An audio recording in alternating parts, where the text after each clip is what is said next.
रोटी खाने के बाद गाय चली जाए, वापिस दरवाजे पर आकर खड़ी हो जाए, रोटी खाने के बाद बैल नंदी चला जाए, वापिस आकर दरवाजे पर खड़ा हो जाए, तो समझ लेना कि कुछ तकलीफ तुम्हारे जीवन में आने वाली है, जिसको वो गाय आकर खड़ी होकर रोक रही है, वो नंदी रोक रहा है, वो बैल रोक रहा है। जब शंकर जी के मंदिर में एक लोटा जल चढ़ाने के लिए जाओ, तब अपनी विद्वत्ता कभी मत दिखाना।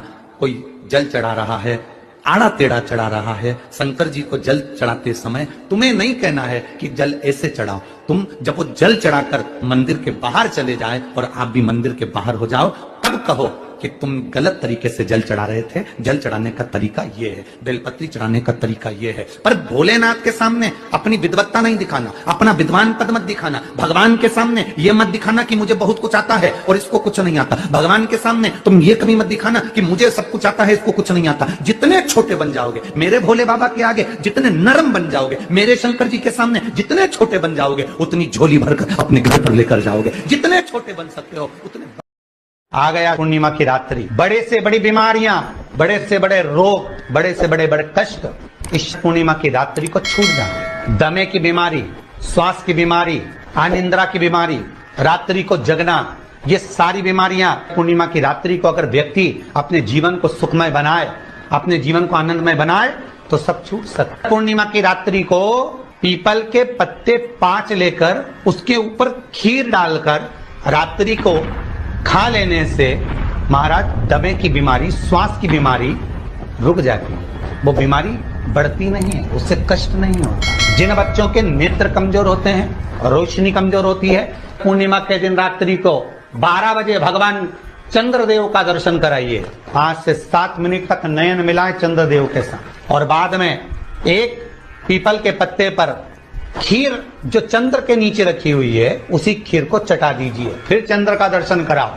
किसी भी मंदिर में प्रवेश कर उस मंदिर की जो चौखट होती है, देहली होती है, उस पर कभी भी पांव नहीं रखना चाहिए, लांग कर ही प्रवेश करना चाहिए।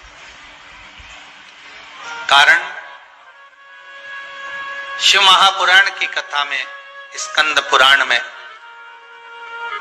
सारी पुराण भगवान नारायण की, भगवान विष्णु पुराण का स्मरण कर लो, चाहे श्रीमद् भागवत का स्मरण कर लो। भगवान के जो द्वारपाल होते हैं, चाहे वो जय विजय हो, चाहे श्रृंगी भृंगी हो, जो भी भगवान के गण होते हैं, वो द्वार पर, चौखट पर भगवान की आज्ञा से बैठे रहते हैं। राम मंदिर से मिले अक्षतों का हमें क्या करना है? प्रणाम मंगलम। हम सभी के घर पे राम मंदिर से आए हुए अक्षत लगभग पहुंच चुके हैं। इन अक्षत का क्या करना है आखिर, ये मैं आज आपको बताने जा रही हूं। ये जो अक्षत आए हैं 22 तारीख को, 22 जनवरी 2024 को, जब राम मंदिर में प्राण प्रतिष्ठा का कार्यक्रम होगा, हम सभी को अपने घर में दीपावली की तरह से उत्सव मनाना है। इस दिन ये जो अक्षत है, इसके कुछ अक्षत को लेकर के, कुछ भाग को लेकर के हमें मीठे चावल, खीर कुछ बनाना है और सभी को भोजन के रूप में, भोग के रूप में उसे देना है। आप बाहर भी प्रसाद के रूप में उसे अनिवार्य रूप से बांटिएगा। बाकी जो अक्षत हैं वो अपने घर में पूजा मंदिर में रख लीजिए, और इनको आपको क्या करना है, ये जो आपके घर में जब भी कभी कोई शुभ कार्य हो, विवाह हो, तिलकोत्सव हो, जन्मदिन हो, या फिर किसी बच्चे का जन्म हो, या किसी इंपॉर्टेंट काम से जा रहे हो, तब घर में इन अक्षत का आपको छिड़काव करना है। ये आपको राम मंदिर से मिले हुए अक्षत का। 2 वृक्ष ऐसे हैं, स्कंद पुराण में स्पष्ट किया गया, जिन वृक्षों का दान नहीं है, जिनका दान देने से संपदा घटती है। घर में रखी हुई पैसा, दौलत, संपदा घटती चली जाती है। और जितने लोग टीवी पर सुन रहे हैं, अगर आपने भी दिया होगा तो आपको ज्ञात होगा। 2 वृक्ष, एक मनी प्लांट, मनी प्लांट होता है, पौधा होता है जिसको लोग पानी में डालते हैं, वो बढ़ता है। मनी प्लांट का पौधा भी गिफ्ट नहीं करना चाहिए, दान में, अर्थात किसी को नहीं देना चाहिए, उससे घर में रखी हुई संपदा समाप्त होती है। दूसरा, आंवले का पौधा किसी को नहीं देना चाहिए। आंवले का पौधा बन सके आप किसी बगीचे में जाकर लगा दीजिए, पर अपने हाथ से आंवले के पौधे का दान नहीं होना चाहिए। स्वयं लगाओ जाकर खुद। जितना आंवले का वृक्ष बढ़ता है उतनी संपदा आपको बढ़ेगी, उतनी जितना जितना फलेगा उतना आपको मिलेगा। पर यदि आपने आंवले का पौधा, आंवले का रोप आंवले का वृक्ष अपने घर के दरवाजे से किसी को दे दिया तो उस घर में मेहनत तो बहुत करोगे, बहुत संघर्ष भी करोगे, बहुत कमाओगे, घर में 10 लोग कमाने वाले होंगे, पर पैसा घर में दिखे। जिस कन्या का विवाह नहीं हो रहा, जिस लड़के की शादी नहीं हो रही हो, सोमवार की अष्टमी पड़ने पर एक लाल फूल चंदन में लगाकर जहां पर अशोक सुंदरी का स्थान है, उस अशोक सुंदरी वाले स्थान पर ले जाकर अगर सोमवार की अष्टमी पड़ने पर लड़का या लड़की जिसका विवाह नहीं होता वो चढ़ा देता है, मात्र 3 महीने में उसका विवाह पक्का हो जाता है। मात्र 3 महीने। अशोक सुंदरी का स्थान शिव भगवान के उस जो नंदी का स्पर्श कर मुझ पर जल चढ़ाने के बाद नंदी का स्पर्श कर जाएगा, वो यश अपने साथ लेकर जाएगा, वैभव अपने साथ लेकर जाएगा। जब मुख से राम नाम, कृष्ण नाम, शिव नाम निकलता है, आपको लगता है कि आप शिव नाम ले रहे हो, आपको लगता है कि आप राम नाम ले रहे हो, आपको लगता है कि आप कृष्ण नाम ले रहे हो। नहीं, राम मेरे कृष्ण, मेरे राम, मेरे शिव आपको याद करते हैं, तब हमारे मुंह से राम, कृष्ण और शिव निकलता है। कैलाशपति है वो, डम डम डमरू बजाए, मैं दास उसी का हूँ मेरा।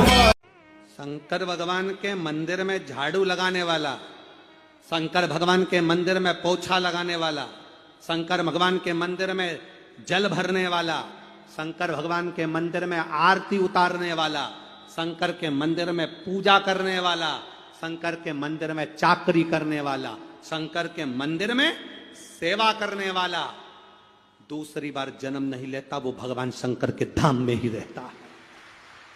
अब भगवान को अगर आप ये पुष्प चढ़ा रहे हो तो ये फूल का मुंह आपकी ओर चढ़ाते हो कि भगवान की ओर चढ़ाते हो? सत्य बोलना, हमारे सामने झूठ मत बोलियो। नहीं तो अभी तो कह दो तुम कि ये फूल का मुंह हम भगवान के साइड रख देते हैं और घर पे जब भी चढ़ाती होगी तो भगवान अगर ऐसे बैठे तो फूल उनके सामने रखती होगी, ऐसा बिल्कुल डिजाइन में, डेकोरेशन में, ऐसा भगवान के साथ, भगवान के चारों तरफ इसका फूल जमाए। बोले सही है कि गलत है? और डंडी का मुंह किस साइड होता है? भगवान की ओर। फूल का मुंह किस साइड होता है? तुम्हारी ओर। अब फूल किसी को देते हैं तो फूल का मुख देने वाले की ओर होना चाहिए कि नहीं होना चाहिए? पर अभी तक आप जितनी बार भी भगवान को पुष्प समर्पित करी हो, जितनी बार भी तुमने फूल दिया, वो सारा फूल तुमने अपने आप को दिया। भगवान को तो डंडी पकड़ा, पकड़ के रखा भगवान को डंडी। और फूल चढ़ा के अभिलाषा कितनी बड़ी, मन में तमन्ना कितनी बड़ी, मैं भगवान को फूल चढ़ा रही, मैं भगवान का श्रृंगार कर रही, भगवान मेरी जरूर सुनेगा। भगवान की काय का सुनो, रोज की रोज कांटे की डंडियां में कुछ बचवा के चली जाए।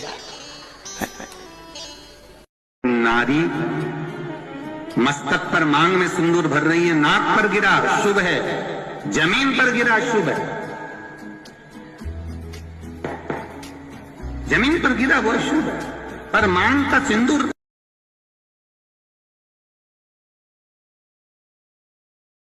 देव ऋषि नारद ने शिव जी की निंदा कर दी थी। रुद्राक्ष की माला जो भोलेनाथ जी ने पिनाकर भेजी थी उसको उठाकर जमीन पर पटक दिया। इतना बड़ा दोष है। आप किसी मंदिर में अपनी 4 व्हीलर गाड़ी को लेकर गए, पंडित जी से कहा पंडित जी इसकी पूजन कर दो, पंडित जी ने पूजन करी, भगवान की चढ़ी हुई माला लाकर उस गाड़ी पर चढ़ा दी। गाड़ी दौड़ने लगी, पत्तियां गिरने लगी, जमीन पर वो पत्तियां गिर रही हैं, भगवान के चढ़े हुई माला की फूल पत्ती जमीन पर गिर रही है। उसका दोष पंडित को जितना लगेगा उससे ज्यादा दोष तुमको भी लगेगा, क्योंकि भगवान की चढ़ी हुई माला उसने गाड़ी पर चढ़ा दी और वो गाड़ी भुड़ भुड़ कर कर जा रही और उसकी पूरी माला पत्तियां पांव में आ रही। ले गए, पटक दी, फेंक दी, कहीं काम की ना रही, दोष लगता। जिसका भरोसा नहीं हो, विश्वास नहीं हो शंकर जी पे, वो मंदिर मत जाओ। हमारी तरफ से बिल्कुल फ्री, बिल्कुल मत जाओ।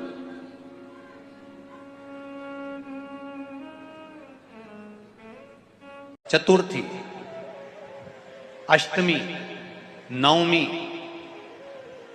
द्वादशी, चतुर्दशी, अमावस्या, पूर्णिमा, संक्रांति, ये वो पर्व है जिस पर बेलपत्र को नहीं तोड़ा जाता। पुरानी बेलपत्र 1 महीने पुरानी भी रखी है। पुरानी बेलपत्र मंदिर के बाहर भी अगर निर्माल्य में उतरी हुई बेलपत्र किसी डलिया में पड़ी है बहुत सारी बेलपत्र अगर किसी ने ले जाकर निर्माल्य को कहीं ले जाकर पटक भी दिया है मंदिर के कोने में, वहां से बेलपत्र उठा लो, उसको धो लो, साफ कर लो, वापिस ले जाकर महादेव को चढ़ा दो, वो स्वीकार कर लो। कहते हैं एकादशी के दिन चावल मत खाओ, कहते कि नहीं कहते? और क्या कहते हैं? द्वादशी के दिन चावल खाना जरूरी है। एकादशी का पालना करना है तो द्वादशी को चावल का एक गिलास खाओ, तब द्वादशी को चावल खाओगे तो एकादशी लगेगी। चावल नहीं खाओगे तो एकादशी नहीं लगेगी। द्वादशी को चावल खाना जरूरी है। क्यों कहते हैं? क्योंकि धान के खेत में जीव को छोड़ा जाता है, उस धान के खेत में, चावल के खेत में जीवात्मा रहती है, उसको चिड़िया खाती है तो चिड़िया के रूप में जन्म लेता है, मनुष्य खाता है तो मनुष्य के रूप में जन्म लेता है। इसलिए एकादशी के दिन चावल नहीं खाया जाता, क्योंकि एकादशी के दिन हम चावल खाएंगे तो जीव हत्या का दोष लग जाएगा। फिर कब खाना है? द्वादशी के दिन। द्वादशी के दिन क्यों खाया जाता है? क्योंकि हम एकादशी के व्रत करे रहते हैं और पहला घासा जब चावल का खाते हैं तो अपनी करी हुई एकादशी का पुण्य, जितने जीव हमारे मुंह में जाते हैं उनको उसका पुण्य मिल जाता है और उनका फिर जन्म नहीं होता, वो तर जाते हैं, उनको एकादशी का भाग मिल जाता है। इसलिए कहते हैं एकादशी को चावल मत खाओ, पर द्वादशी को। सूर्य नारायण भगवान को स्टील के लोटे से या चांदी के लोटे से या पीतल के लोटे से या प्लास्टिक के लोटे से या कांच के बर्तन से जल चढ़ाने से आयु छिन्न होती है। क्या समाप्त होती है? आयु। और सूर्य नारायण भगवान को अगर तांबे के लोटे से जल दिया जाता है तो आयु की वृद्धि होती है, और दिन भर में अगर कोई काम अटकने वाला है तो वो काम का रास्ता खुल जाता है और शरीर की बीमारी समाप्त हो जाती है।